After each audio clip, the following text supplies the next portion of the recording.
I want to talk about your team, Rupper, your Stanley Cup champion team, the Devils. They've had 6 top 7 overall picks and have missed the playoffs in 9 of the last 11 seasons. I mentioned this because the draft lottery just happened last night, and they were oh so close to getting that mighty coveted number one pick again. They landed at number 2, and number 1 pick, Gumpy, you got to love this, of course, goes to Les Habitants, Montreal Canadiens, 1 year after being in the Stanley Cup final.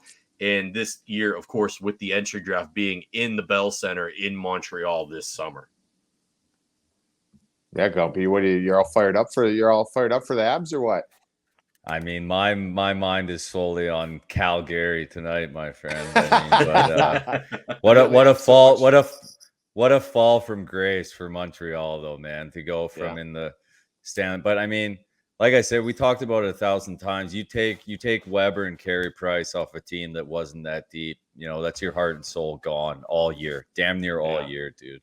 Yeah, no, it's I mean, that's a spot where I like him. I like Shane Wright, barring that is pretty much everyone's opinion is going to be the first overall. Do you know anything about Shane Wright? Can you talk a little bit about him? I've heard the player comparable being Patrice Bergeron. He's like the great Shane Wright, allegedly like a solid two-way player. And I mean, we always talk about this on Pat Show. We hate comparing prospects to current players because it puts like great players too. Yeah, especially like Bergeron's like a generational talent, and as great as Sidney Crosby is offensively, Bergeron is like the equal defensively while playing offense. So it's like you don't want to put that kind of pressure on Shane Wright, especially going into Montreal. But I've heard a lot of people say like, oh, he's not as sexy as the Connor McDavid or the Austin Matthews, but he seems to be like he'll be a dependable first or second line center for 10, 12 years or however long his career is, hopefully. So he's been the bona fide number one since he was, I mean, projected number one, I should say, since he was 14, 15. So he's 18 now or just turning 18. And the last couple of years with COVID, it's kind of, I don't know, the gap's been narrowed because think of it from this standpoint, like Shane Wright hasn't played a ton of hockey. And the Ontario Hockey League they were stopped down. They didn't play in games right at the beginning of COVID, and it's been kind of spotted in. But then some of these other players that are in different programs, whether it's in North America or overseas, like they're in different situations. So they're able to be seen. So that gap that was like maybe very big is now, in a lot of people's opinion, like a lot closer. So I don't know in this case, like the New Jersey Devils get number 2. Sure, they're going to say those right things at the draft, like, hey, we're happy either way because we've got, they'll try to talk it like it was a Connor Eichel draft where, it doesn't matter, we're good, but you know who the number 1 is. But, I think a lot of it's due to just being able to see the players and being able to get out there and get on the road and see these guys and see their practices, talk to people. And I think that lacked in some regard with Shane Wright. So that gap's been closed. But, man, it's the first thing I looked at when that happened, obviously seeing who got the first overall pick, the Detroit Red Wings have the worst luck I've ever seen with these lotteries. Like this year, Montreal had the best odds. And here's a little kicker to it, whenever we talk about kind of failing to get the highest pick, remember, which Gumpy, you would know because this affected your Dallas Stars. The Arizona Coyotes win over Nashville in the last game. Remember that one? Remember where, wasn't it Nashville was up? Weren't they up 3 goals or something? And then Arizona ran off 4 in a row, and they won in regulation. All Nashville needed was 1 point. And if Nashville got 1 point, Nashville would be playing against Calgary and Dallas would be playing against Colorado, which we know who the best team is. It's Colorado, right? So that was one side of it. The other side of it is that win by Arizona took them out of the best percentage for this top pick. So that's how Montreal had the best percentage of the lottery for the top pick. So a lot was riding on that last game for a lot of different teams. But I sure, Montreal had the best odds of getting the top pick, which really isn't much. I don't know if you guys know it off the top of your head, but I think it's like 18% or something. I think 18%. Like that. It's not anything crazy, right? So of course, the year that they have it, Montreal, the 18%, they win it. Detroit has been having great odds every year, and they never like they almost I'm not a pro with the draft, but it's with the draft order of the lottery, I should say. But they change the rules where you can only go up so much depending on which tier you're in, right? So like Vancouver, I think they could have only gone up in the lottery 7 spots from where their record was or something like that. So they were not able to get that top pick. So with that being said, Detroit always, like, they have the ability to go up exponentially, and they never fucking do. They're in the same, like, they're actually worse than what they're actually worse than what they're, you know what I'm saying? Like, it blows my mind. So if I'm Steve Yzerman, I'm fucking throwing chairs. Like, this is bullshit, dude. Like, this guy. Yeah, like, but what are they picking? Where are they picking now? They're picking like 6 or 7, aren't they?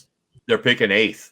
And I 8th. said something to Foxy in the office today about it, and he goes, from what he had seen from a lot of Red Wings fans, that's about where they expected, because I think they're used to the luck of the lottery now and everything. And I remember years ago, I think it was the Mo Seider draft where he was taken 6th overall, I believe. I think they were expected to have 1 or 2 that year. Yeah, I think they had the best. And when they took Mo Seider, who a lot of people think is going to win the Calder this year, that was like a project pick. Everyone's like, whoa, we didn't even have this guy up here. So that was like a real gutsy pick, but it turned out to be a very good one for them. But yeah, man, it's so. I'll give you the order here right now. It's Montreal 1, New Jersey 2, Arizona 3. I feel like that's good for those teams. I feel like that's about where Seattle 4. Seattle probably would have liked to have been a little higher, but you could still get a useful player at 4. Philly at 5, Columbus at 6 via the trade with Chicago, Ottawa at 7, and Detroit at 8.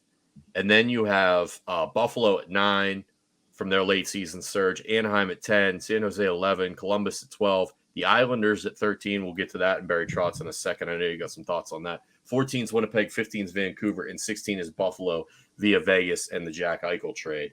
2 things jump out to me there. That Vegas pick going to Buffalo. Vegas, obviously, the disappointing end of their season. It's been pretty quiet out of Vegas, though. Not like I think some people expected fireworks, maybe a coaching change, maybe some comments from the owner. It's been relatively quiet there. Whereas on the flip side, now you go to the Islanders, where I think everybody expected it to be business as usual, run it back, and all of a sudden Barry Trotz gets told to take a hike after taking them to 2 straight conference finals, then missing the playoffs because of the tumultuous season they had. COVID, the opening of the new arena, which caused a 13-game road trip to open the season. They never quite got on track. And you put out a couple little tweets on Twitter because you played for Lou Lamoriello, the GM there, obviously the Hall of Fame legendary GM with the Devils at the time, now with the Islanders. And you I'm paraphrasing your words. You said, like, no one has the pulse of that team down more than Lou. So if Barry's out, there was a good reason behind it in terms of Lou knows what's best for the team and what's best moving forward. Yeah, he does what everybody thinks Lou's ever going to do. He does the complete opposite. That's what he's always done, right? So even when they're looking for a coach right now, there's people who you would think that are on the top of Lou's list, and chances are he's going to do something that no one really thought of, right? So I just think that I was on the team in 2007. We were first place before the playoffs. We were first place with 1 game left, I think, before the playoffs. And he fired Claude Julien. Like, we went into practice that day and we're getting ready, and like, we have no coaching staff and we're getting ready. One game, dude. Gumpy, we're in first place.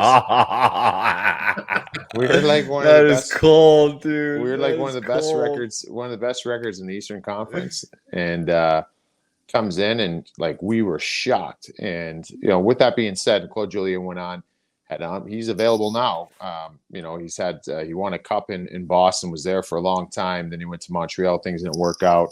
And he's one of those coaches that should certainly be in that coaching carousel for this off season.